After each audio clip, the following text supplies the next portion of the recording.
What's good, Brian Tong here, and welcome to the Apple Bite for all the good and bad inside the world of Apple. A lot of you have been telling me, enough of the iPhone, what about the MacBooks? Well, ask and you shall receive, my friends. After a new report by Digitime's Ming-Chi Kuo that's also been corroborated by 9to5Mac, claims Apple will introduce a dramatically overhauled MacBook Pro later this year. Kuo claims it will have a new, thinner and lighter design, with design cues taken from the 12-inch ultra-thin MacBook, and adopt new metal-injected molded hinges from the same company that makes them for the Surface Pro that we've talked about in the past.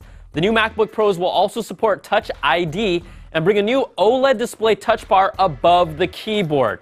Now, this OLED touch bar will replace the physical function keys along the top of the keyboard, and the new MacBook Pro is expected to support both USB-C and Thunderbolt 3. Digitimes reports the new updates will come to both the 13-inch and 15-inch models sometime during the fourth quarter of this year. We've told you to keep holding out, and this looks to be the biggest revamp to the MacBook Pro line in 4 years.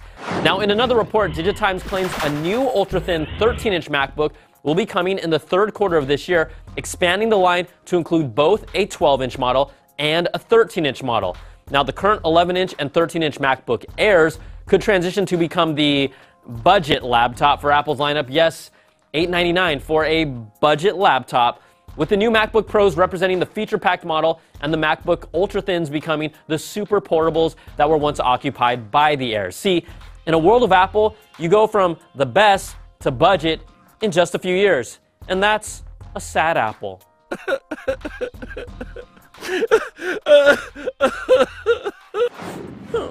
Now, there's a lot of new iPhone 7 leaks and rumors this week, like lots. The latest iPhone Plus parts leak from Steve Hemmersoffer show off a dual camera component that's meant for the iPhone 7 Plus model, but even more interesting, storage capacity chips for the presumed 7 Plus at capacities of 16, 64, and 256 gigs. Yeah, you might have peed yourself a little bit with the 256 gig potential, but seriously, Apple, you still might start off at 16 gigs. That's straight up embarrassing. And you know what? You're getting a preemptive bad Apple. Because you know they're stubborn and you know they will do this. All right, a new iPhone 7 Plus schematic from HD Blog shows a place for the rumored dual camera, but no smart connector on the rear is indicated here, leaving that feature potentially still up in the air. Also, a purported photo of the casing of the iPhone 7 from Weibo lines up with the recent schematics that featured a beveled protruding camera with a larger lens and the redesigned antenna lines. On top of that, Nowhere Else FR found a leaked iPhone 7 case design that features the same larger hole for the 4.7-inch iPhone camera, but the case also has openings for 4 speakers. There's 2 on each side, similar to the new iPad Pros, and we haven't seen any iPhone designs with the 4-speaker arrangement, so it could just be bunk.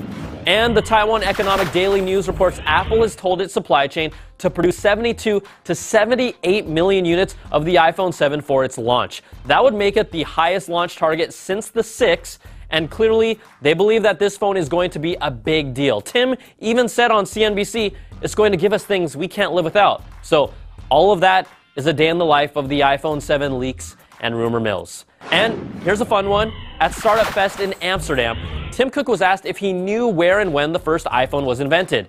Tim joked and said, "You know, I thought I knew until last night. Last night, Neely took me over to look at some Rembrandts, and in one of the paintings, I was shocked. There was an iPhone in one of the paintings." Now, the painting in question was actually a piece of work by Pieter de Hooch in 1670 called "Man Handing a Letter to a Woman in the Entrance Hall of a House." It hangs in Amsterdam's Rijksmuseum. Now, Timmy has a point. It kind of does look like an iPhone, so it got me thinking, if an iPhone was in a 1670 painting, maybe it's in other great works like Leonardo da Vinci's Mona Lisa. See, there it is. Or how about the Last Supper? Look, right there. And you definitely didn't want to text Jesus then. And even Michelangelo's creation of iPhone. I mean, Adam. All right, that's going to do it for this week's show. You can email us at theapplebite@cnet.com or tweet me at Brian Tong. And make sure you come back next week because there might be something a little different going on here. That's what they call a teaser. So thanks so much for watching. We'll catch you all next time for another Bite of the Apple.